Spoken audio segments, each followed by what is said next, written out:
Nossa, de verdade, me dá um prêmio Nobel por essa belíssima interpretação de cowboy que eu fiz. Dá um prêmio Nobel, de verdade mesmo.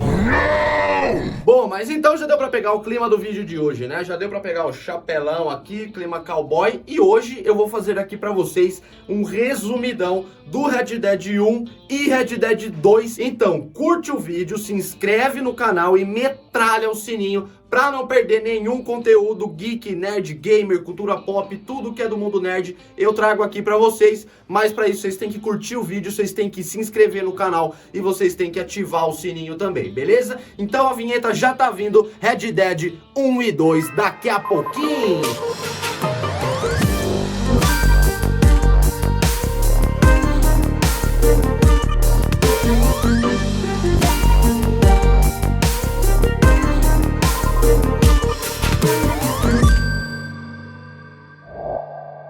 Muito bom dia, muito boa tarde ou muito boa noite para você me assistindo. Eu me chamo Skiff e esse é o canal Binário Station e vamos pro resumão de Red Dead 1 e 2, começando já. Vamos começar então pelo fato de que a história do Red Dead 1, que foi lançado antes do 2, obviamente, essa história se passa antes do Red Dead 2, ou seja, os acontecimentos em Red Dead 2 acontecem antes dos acontecimentos do Red Dead 1. Sendo assim, vamos para a história. É o seguinte, no ano de 1989, a era dos cowboys começa a sumir. Os cowboys estão começando a ficar extintos do planeta Terra. Isso é um fato real na história da humanidade, de verdade. Lá em meados de 1898, o progresso americano começou a surgir e assim eles tentavam excluir os cowboys da sociedade. Afinal, os cowboys eram os fora da lei, os marginais, os selvagens que viviam assaltando e vivendo em acampamentos ao relento por aí. Então o governo americano estava querendo acabar com esse tipo de estilo de vida. E é nessa época que se passa, que acontece a história fictícia do Red Dead 2. No Red Dead é o seguinte, nós temos a gangue do Dutch van der Linde. Ela é composta por mais ou menos 13 ou 14 membros e eu vou citar alguns dos membros aqui para vocês. Nós temos Dutch van der Linde, ele é o líder da gangue, o cabeça, o master, a cabeça pensante da gangue. Aí também tem o Arthur Morgan. O Arthur é o protagonista da história e além disso ele é o braço direito do Dutch. Depois do Arthur nós temos o John Marston. O John Marston, ele é um membro da gangue, não tão importante quanto o Arthur, porque ele surgiu um pouco depois e ele acabou ficando um ano fora da gangue e depois ele voltou pra gangue e acabou que ele perdeu um pouco do respeito da gangue por isso. Mas o Marston é um cara muito casca grossa também. Inclusive, ele é o protagonista do Red Dead 1, a gente vai chegar lá. Depois a gente tem o José Matthews. Esse cara, ele é um dos membros mais antigos e mais inteligentes da gangue. Como ele já é um cara senhor, como ele é um senhorzinho, ele tem muita sabedoria e também é outro braço direito do Dutch. O Arthur é o braço direito e o José é o braço esquerdo. Aí tem o Micah Bell. Esse Micah, ele é um membro mais recente da gangue, ele é o último cara que chegou na gangue e ele é conhecido por ser um cara meio traiçoeiro, é um cara que não dá pra confiar muito, inclusive guardem essa informação. Tem o Bill Williamson, que é um cara durão e leal da gangue, ele sempre esteve junto com a gangue e ele é bem casca grossa. Temos também o Javier Escuela. O Javier Escuela é um mexicano, ele é um pistoleiro chicano muito habilidoso em disparar com suas pistolas, lá ele. Temos o Charles Smith. O Charles, pra mim, é um dos meus personagens preferidos. O Charles é um índio e negro, ele tem o pai negro e a mãe índia, e além de ser um caçador muito bom, ele também é um rastreador muito experiente, afinal ele foi criado pelos índios, então ele é muito bom em sobreviver na floresta. Temos o Sean Maguire, um membro irlandês da gangue, que é conhecido por ser bem engraçadinho. Temos o Uncle, conhecido como tio também. Na verdade, a tradução de Uncle em português é tio. Ele é um tiozão, como já tá no nome, bem velho, bem gordo, bem barrigudo, bem preguiçoso, que não ajuda a gangue quase em nada, mas ele sempre tá lá. Esses são alguns dos membros da gangue do Dutch, tem muitos membros, mas nem todos são tão importantes quanto esses. Vamos lá então. É o seguinte, o Dutch, junto com a sua gangue, todo mundo ali tem um sonho, um grande sonho americano, de chegar numa terra ainda virgem. O que significa uma terra virgem? É uma terra que nunca foi explorada, ninguém nunca chegou naquele lugar, ninguém nunca plantou nada ali, ninguém nunca cavou nada ali, ninguém nunca construiu nada naquele lugar. lugar e toda a gangue do Dutch, juntamente com o Dutch, eles têm o sonho de chegar numa terra virgem e se estabelecerem ali. Eles querem fugir da vida do crime, eles não aguentam mais essa vida de assalto, de vida do crime. Então eles estão procurando um lugar onde eles possam ficar sossegados e começar ali uma fazenda, um rancho, viver do próprio trabalho. Ao invés de viver do crime, eles podem viver do próprio trabalho. Esse é o grande sonho americano da gangue do Dutch. A história começa com a gangue fazendo um grande assalto na cidade que se chama Blackwater. Só que esse assalto acaba que não dá muito certo. Eles têm que fugir muito rápido dali, deixar todo o dinheiro escondido em Blackwater. E aí eles começam a acampar no meio do mato, fazendo acampamentos aqui e ali, para fugir das autoridades e para poder planejar outros assaltos. Só que esse primeiro assalto, eles ficaram muito marcados. A gangue do Dutch e o Dutch ficaram muito marcados pelos Pinkertons. Os Pinkertons é uma agência de policiais de elite lá daquela época. Eram os policiais muito ferrados que eram chamados quando a polícia normal não conseguia resolver o problema. Os Pinkertons são liderados pelo Andrew Milton. Esse cara, ele vai dar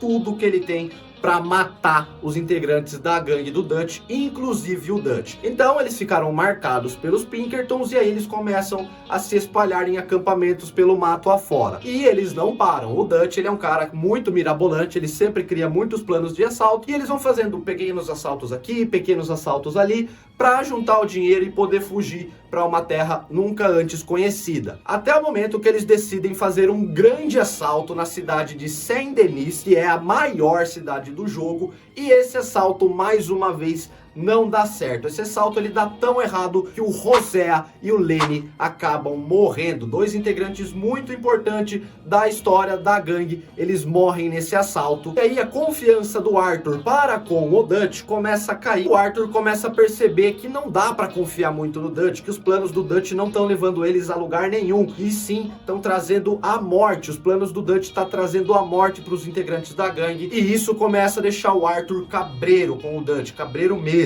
Só que mesmo assim o Arthur não deixa de ser fiel ao Dutch. Tanto é que o Dutch pede pro Arthur de cobrar um cara de uma dívida que ele tem, e o Arthur começa a espancar esse cara até o cara decidir pagar essa dívida. Só que nessa hora, enquanto o Arthur tá espancando esse cara ele tá portando tuberculose, ele tá doente com tuberculose. Então o cara começa a tossir sangue na cara do Arthur.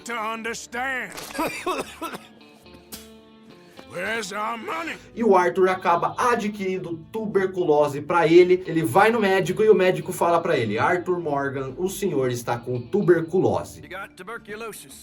E tuberculose naquela época não tinha jeito, era só esperar o homem morrer mesmo. Só que mesmo assim o Arthur ainda continua confiando no Dutch. Só que o Dutch acha que ele sempre tem um plano, mas o Dutch já perdeu o controle da situação já faz muito tempo. Por que ele perdeu o controle da situação faz muito tempo? Porque o Micah, lembra do Micah que eu falei que era traiçoeiro? Pois é, ele traía a gangue o tempo inteiro. O Micah tava fechadão com o Andrew lá dos Pinkertons. O Micah ficava passando informações para a polícia toda hora. Todo assalto que eles iam fazer, o Micah falava. Por isso que os assaltos sempre davam errado e por isso que os Pinkertons sempre acabavam achando o esconderijo da gangue, porque o Micah sempre revelava aonde a gangue estava se escondendo para os Pinkertons, e assim eles sempre estavam no encalço da gangue. Ou seja, o Micah Bells é um baita de um arrombado, traidor desgraçado. Então o Arthur descobre que o Micah é um traidor, só que nesse ponto da história já morreu um monte de integrante da gangue, outros já fugiram para outro lugar, eles não têm mais para onde se esconder, afinal os Pinkertons já sabem onde eles estão todas as vezes. Todo mundo morreu! Então o negócio começa a ficar louco, a chibata começa a estralar e o Arthur decide ajudar o Marston a fugir com sua família. Já chegamos no final aqui da história,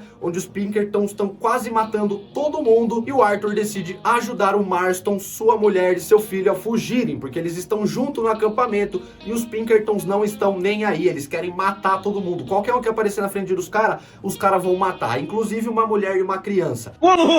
Então o Arthur ajuda o Marston a fugir com a sua família, e o que ele faz? O Arthur fica pra atrasar a polícia e o Micah, pilantra desgraçado. Enquanto isso, o Marston tá fugindo com a sua mulher e com o seu filho. Então o Arthur fica pra brigar contra o Micah. Nesse momento ele sai no soco com o Micah, uma treta muito triste de assistir, porque o Arthur tá com tuberculose, ele mal aguenta ficar em pé, mas mesmo assim ele sai na mão, ele arrebenta com a cara do Micah, ele dá um cacete no Micah, mesmo estando com tuberculose, e nesse momento o Micah foge e o Arthur morre, galera. No! Fuck! Shit! Pois é, o Arthur morre, ele se arrasta em direção ao pôr do sol, que era a coisa que ele mais amava na vida, e ele se sentiu ali honrado por poder ter ajudado o seu amigo, por ter dado a sua vida, seu último suspiro, pela vida da família do seu amigo.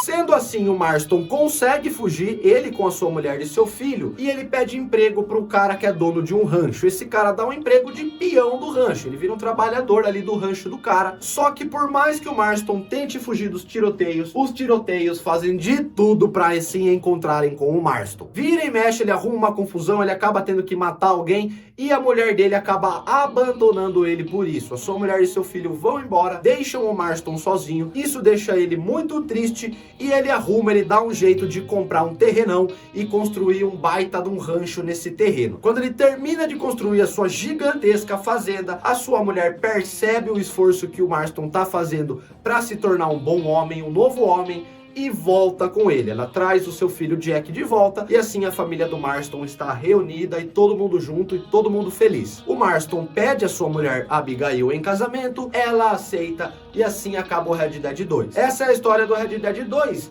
E a história do Red Dead 1 basicamente se resume ao Marston indo caçar os últimos integrantes que ficaram vivos da gangue. Essa é a história do Red Dead 1. No Red Dead 1, o governo americano chega pro Marston. Lembra que eu falei pra vocês que o governo tá querendo acabar com os foras da lei? Pois então, eles chegam pro Marston, eles ameaçam prender a mulher e o filho do Marston, caso ele não queira ir atrás dos últimos integrantes da gangue. Então o governo força o Marston a caçar os últimos integrantes da gangue para acabar de vez com o Velho Oeste na história dos Estados Unidos. E assim se resume a história do Red Dead 1. O jogo inteiro basicamente é o Marston indo atrás do Javier Escuela, do Bill Williamson e por último do Dutch van der Linde. É o último cara que o Marston mata na história do Red Dead 1, e assim se encerra a história do Red Dead 1, encerrando também a história do Red Dead 2. É muito legal a história desse jogo, pensa num jogo muito bem feito, a Rockstar nunca erra. E é claro, você já sabe, se você gostou desse conteúdo, deixa o seu like, se inscreve no canal e ativa o sininho. Se você ficou aqui até o final do vídeo, não custa nada você curtir o vídeo, se inscrever no canal e ativar o sininho para não perder nenhum conteúdo parecido com esse, diferente desse. Tudo que é da cultura pop eu falo aqui pra vocês no nosso canal Binário Station. Valeu? Agradeço muito pela sua atenção e até the next.